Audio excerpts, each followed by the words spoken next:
All right, state your name and what number Suboverland you are. My name is Brian Bockham. I am Suboverland number 2.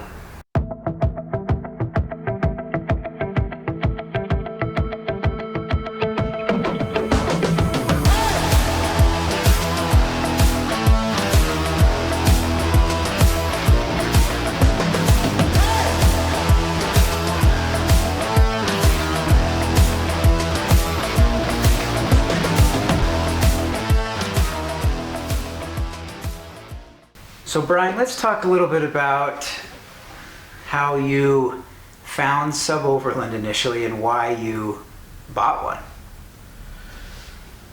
Well, I really wanted a Volkswagen van, but that was because I was small-minded at the time, and I thought I could only live in a Volkswagen van. And couldn't find anything in Utah. That's where I'm from, and I was talking to a lady at work, and she's like, "You got to open it up and do like Craigslist. You'll find vans in just other states." So I opened it up on Craigslist and I found Suboverland, and dude, the rest is history. Nice. And so what did we, was like a 2001 Suburban? 2000? What is that thing? Yeah, I think it's either 2000 or 2002. It's old as hell, whatever it is. That's right. Well, and I think we sold it to you with it around like 180, 185, somewhere in there, Right. 1,000. And now, what do you got on the clock? 250 plus. 250 plus, okay. Yeah. So some of my favorite features about my vehicle is just the size of it. Like, it's big enough to kind of spread out, but it's small enough to just fit in any parking spot. It's nice because I'm not a planner. Like, I just really have an idea and go. So it's nice to be able to have that freedom of just like driving as far as I want, and then when I'm like, hey, like I'm tired, I'm just gonna pull over at a truck stop or, you know, a campground or a lake or something like that. It's so easy, instead of like the opposite, which is like, well, I have to hit this hotel by tonight. A lot of times when my fiance and I are traveling, we'll just be going down the road and see like a sign for a hot spring or something like that, and we don't have any deadline, we don't have any like destination to be at like a certain time. That our car gives us that ability to just kind of do whatever we want and go wherever we want. And so we've been able to see just so many cool things that we didn't even have planned, that we just kind of like drove past on the highway and pulled off. And having a Suburban that's, you know, lifted and four-wheel drive, it gets you even further. Like, we found really rough roads to waterfalls or really sandy beaches and stuff like that, and that car's been able to, yeah, just get us to really amazing places that we didn't have planned. What is your favorite experience with the Suboverland? Man, there's just so many. But a couple of years ago, I think it was like 2018 or 2019, I was living in Salt Lake, and my fiance and I decided to go to a Grateful Dead concert in Eugene, Oregon. And so it was like around the 4th of July and kind of a long weekend, and so we're like, I think the concert was on a Friday night, so we had Friday and then kind of, I think we might have had the rest of the week off maybe. So, but the only thing we had planned was that concert on like a Friday night. So we drove to Eugene, and then after that, we were kind of in the middle of Oregon, and we just looked at each other. It was like, well, do you want to go north up into Washington, maybe go to like Cascade or Olympic National Park? Do you want to go south into the Redwoods or Lassen National Park, or like go along the beaches? And we decided to go south. We just knew we had to be home by a certain day, which is like 5 or 6 days. But in between, we had absolutely nothing. We found just awesome waterfalls and hot springs and lakes throughout Oregon and then Northern California. On that trip in Northern California, we just fell in love with the redwood forests and stuff like that. And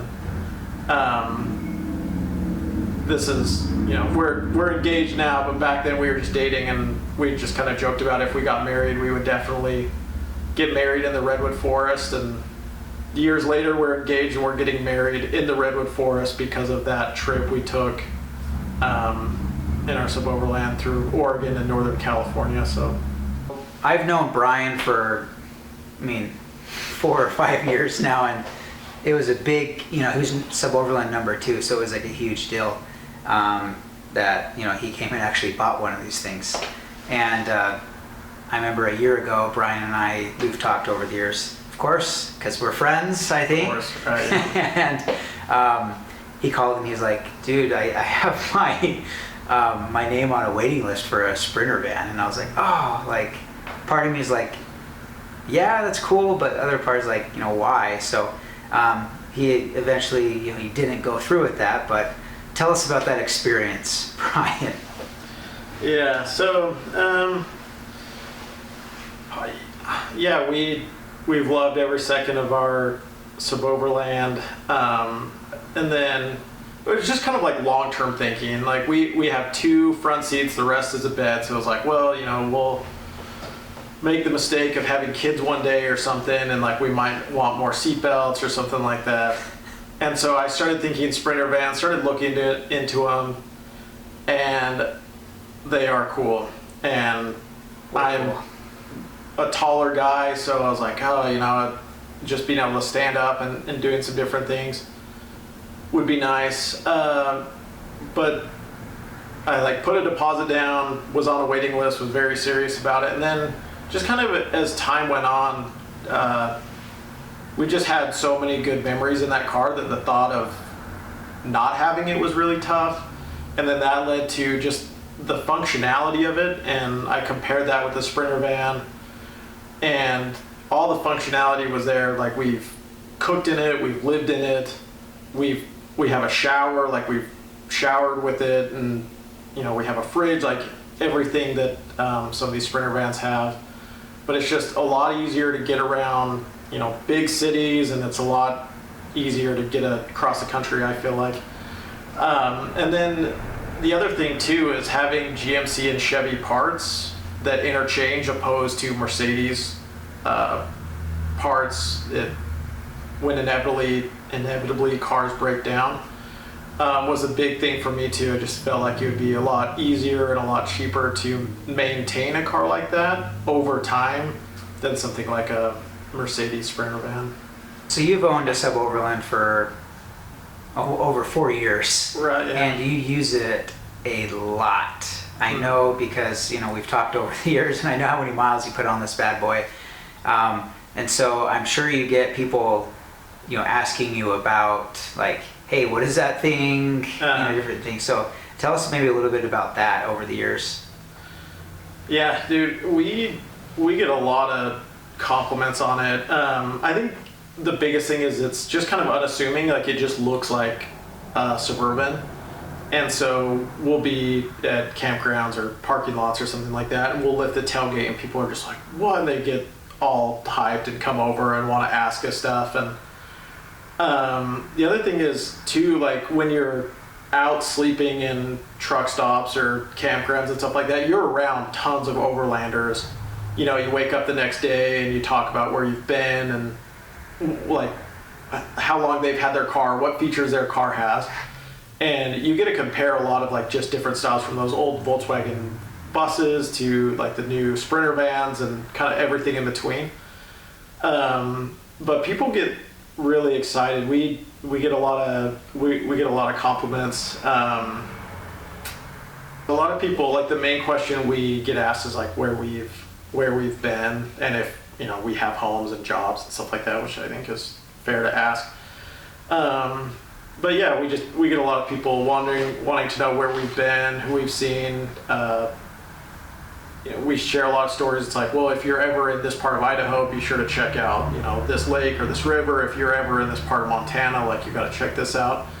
But to the people that don't own overlanding vehicles, everyone asks where we get it or if we build it out ourselves, and I want to be like a cool manly man and just be like absolutely, but I just have to be like, no, my friend Grady builds these things.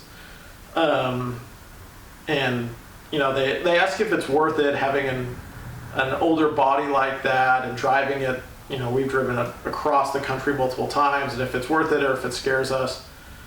And I tell them we love it, and that, you know, if they're interested in one, like, definitely do it. We just have fallen in love with the car. I don't mean to like flex on everyone, but I also drive a Tesla. But if it came down to like my brand new Tesla and the Suburban, like, I would take the Suburban, like, no questions asked. It wouldn't even be a thought of my mind. Like, just what we've been able to see and have all the experiences in it, it's been the absolute best. When I bought it, I refinanced a Mazda I used to have. I was broke and had no money, and everyone was like telling me I was crazy, but I went for it. And, you know, I'm not trying to like sell anyone on anything, obviously, but it was like, it's been the best thing I think probably I've ever bought. Just what it's been able to give me as far as like freedom, experiences, adventure. I've never had anything that's been able to give me something like that, so I love it. Well, thanks, Brian, for doing this thing for us. It's been really fun. And Brian is not getting paid, by the way. Nope. This was all out of conversations throughout the years. I've always wanted to do this just because he's had, you know, great ideas and helped me out throughout the business. And it's really cool that he was not like literally, you know, the second one, and now we've done a bunch more. And it's just fun, you know, when he comes by and we can, like today we're doing some stuff on his vehicle, different upgrades and stuff. But thanks again, and I'm sure we'll see you some other time. Always.